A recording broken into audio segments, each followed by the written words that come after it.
Hi everyone, welcome to just creative world. ഇന്നൊരു pepper ക്രാബാണ് ഉണ്ടാക്കുന്നത്. ഇത് നമുക്ക് ചോറിൻ്റെ കൂടെയോ ചപ്പാത്തിയുടെ കൂടെയോ ദോശയുടെ കൂടെയോ എന്തിൻ്റെ കൂടെ വേണമെങ്കിൽ കഴിക്കാം. ഇത് കറി പോലെ ആക്കാം, അല്ലെങ്കിൽ റോസ്റ്റ് പോലെ ആക്കാം. അപ്പോൾ നമുക്കിത് എങ്ങനെയാണ് ഉണ്ടാക്കുന്നതെന്ന് നോക്കാം.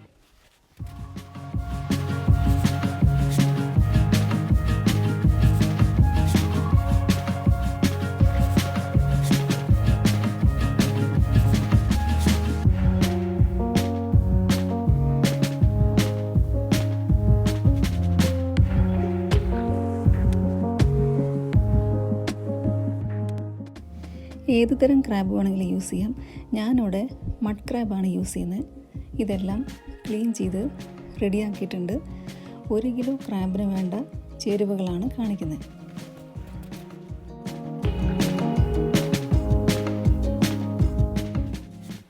വെളിച്ചെണ്ണ 2 ടേബിൾ സ്പൂൺ. ഇവിടെ ഇപ്പോൾ വിൻ്റർ സീസൺ ആയതുകൊണ്ട് ഇത് കുറച്ച് കട്ടിയായിട്ടാണ് ഇരിക്കുന്നത്.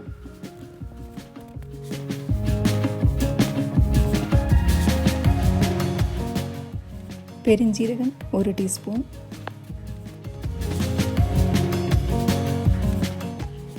ചെറിയ ജീരകം 1 ടീസ്പൂൺ, കുരുമുളക് 1 ടേബിൾ സ്പൂൺ. ഇത് കുറച്ച് നേരം ഒന്ന് വഴറ്റി കൊടുക്കുക.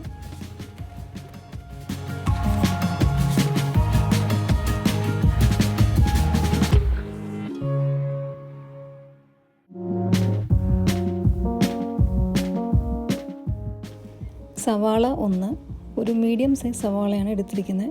ഇതൊരുപാട് ചെറുതാക്കി അരിയണമെന്നില്ല, കാരണം നമ്മളിത് അരയ്ക്കുന്നുണ്ട്. പിന്നെ എല്ലാം കൂടെ ഇതും കുറച്ച് നേരം ഒന്ന് വഴറ്റി കൊടുക്കുക.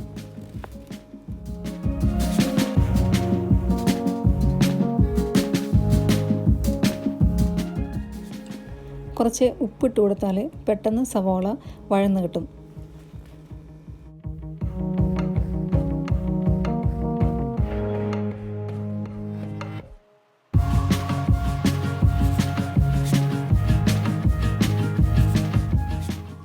പച്ചമുളക് 2 എണ്ണം, അതൊന്ന് നടു കീറിയിട്ടാണ് ഇട്ട് കൊടുത്തിരിക്കുന്നത്. അതും കുറച്ച് നേരം ഒന്ന് വഴറ്റി കൊടുക്കുക. അടുത്തത് ഇഞ്ചി വെളുത്തുള്ളി അരച്ചത് 1 ടേബിൾ സ്പൂൺ. അതും ഇട്ട് കുറച്ച് നേരം ഒന്ന് വഴറ്റി കൊടുക്കുക.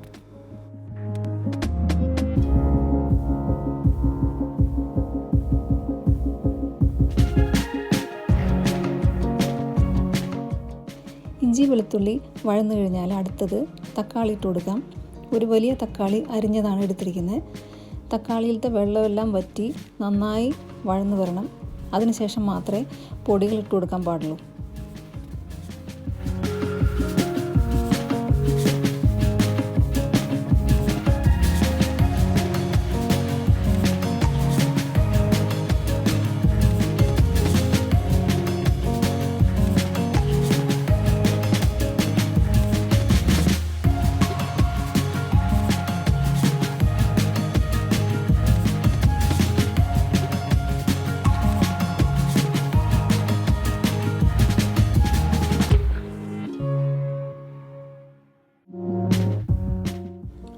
ഇപ്പോൾ തക്കാളിയത്തെ വെള്ളമെല്ലാം വറ്റി ഇത് വഴന്നു വന്നിട്ടുണ്ട്.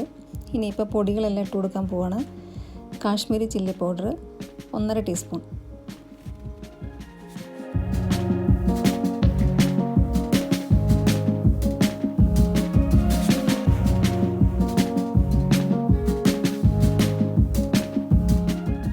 മഞ്ഞൾപ്പൊടി 1 ടീസ്പൂൺ,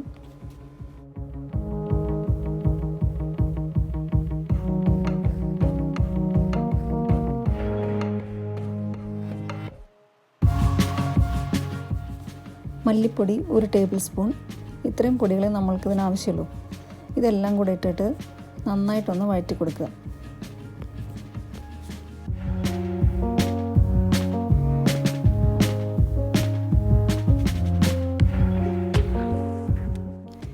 പൊടികളെല്ലാം നന്നായി വഴറ്റിയതിന് ശേഷം 1/2 കപ്പ് തേങ്ങ ചിരവിയത് ഇട്ട് കൊടുക്കുക. അതും കൂടെ കുറച്ച് നേരം ഒന്ന് വഴറ്റുക.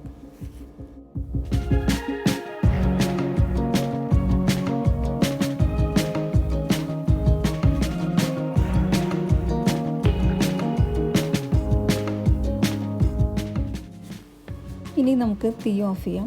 ഇതൊന്ന് തണുത്തതിന് ശേഷം ഒരു മിക്സിയിലോട്ട് ഇട്ട് കൊടുക്കുക. ഇതിൻ്റെ കൂടെ ഒരു 3-4 കാഷ്നട്ടും കൂടെ ഇട്ട് കൊടുക്കുക. എന്നിട്ട് നല്ല പേസ്റ്റ് പോലെ ഒന്ന് അരച്ചെടുക്കണം.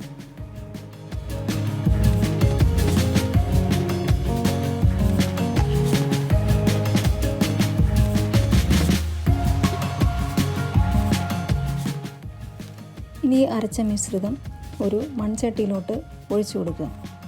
ഈ ചട്ടിയിൽ എല്ലാം കൂടെ വഴറ്റിയാൽ ചിലപ്പോൾ ചില ചട്ടി പൊട്ടാൻ ചാൻസ് ഉണ്ട്. അതുകൊണ്ടാണ് ചട്ടിയിൽ വഴറ്റാതിരുന്നത്. ഇനി മിക്സിയിലോട്ട് കുറച്ച് വെള്ളം ഒഴിച്ച് അതും കൂടെ ഇതിനകത്തേക്ക് ഒഴിച്ചു കൊടുത്തിട്ട് എല്ലാം കൂടെ നന്നായിട്ടൊന്ന് തിളപ്പിക്കുക. തിളപ്പിച്ചതിന് ശേഷം നമുക്കിനി ക്രാബെല്ലാം ഇട്ട് കൊടുക്കാം.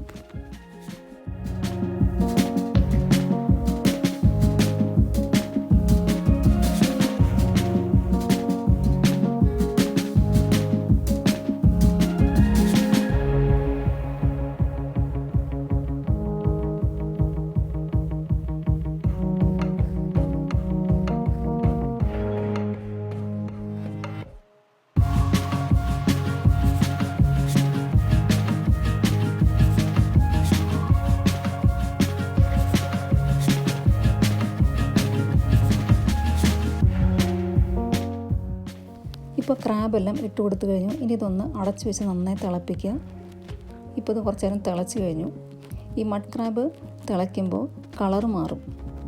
ഇതൊരു ഓറഞ്ച് കളറായിട്ട് മാറും. മറ്റുള്ള ക്രാബുകൾ കളറ് മാറത്തില്ല. ഈ മഡ് ക്രാബ് മാത്രമാണ് ഇങ്ങനെ കളറ് മാറുന്നത്.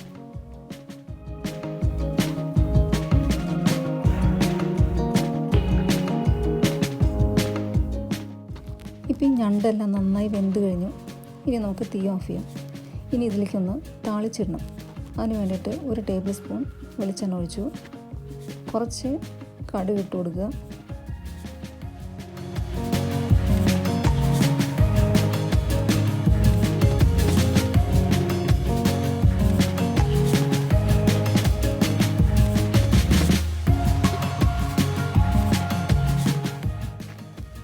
വെളുത്തുള്ളി നീളത്തിലരിഞ്ഞത് 1 ടേബിൾ സ്പൂൺ, അതിട്ടിട്ടൊന്ന് ചെറുതായിട്ടൊന്ന് വഴറ്റി കൊടുക്കുക. അടുത്തത് ചെറിയ ഉള്ളി നീളത്തിലരിഞ്ഞത് 2 ടേബിൾ സ്പൂൺ, അതും കൂടി ഇട്ടിട്ട് നന്നായി വഴറ്റി കൊടുക്കുക. ഇനി കുറച്ച് കറിവേപ്പിലയും കൂടെ ഇതിനകത്തേക്ക് വേണം. ഇത്രയും സാധനങ്ങളെ താളിക്കാൻ ആവശ്യമുള്ളൂ. ഇതെല്ലാം കൂടി ഇട്ട് നന്നായി വഴറ്റി കൊടുക്കുക.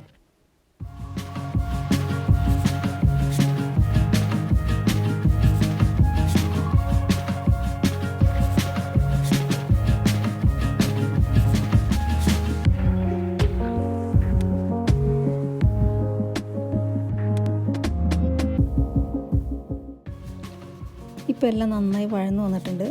ഇനി നമുക്ക് തീ ഓഫ് ചെയ്യാം. ഇനി ഇത് നമ്മുടെ കറിയിലോട്ട് ഇട്ട് കൊടുക്കാം. ഇപ്പോൾ നമ്മുടെ പെപ്പർ ക്രാബ് റെഡി ആയിട്ടുണ്ട്. ഇതിലധികം പെപ്പറിൻ്റെ ടേസ്റ്റാണ് വരിക. അപ്പോൾ എല്ലാവരും ഇതൊന്ന് ട്രൈ ചെയ്ത് നോക്കുക. ഇഷ്ടപ്പെട്ടാൽ ലൈക്ക് ചെയ്യാനും ഷെയർ ചെയ്യാനും മറക്കരുത്. Thank you.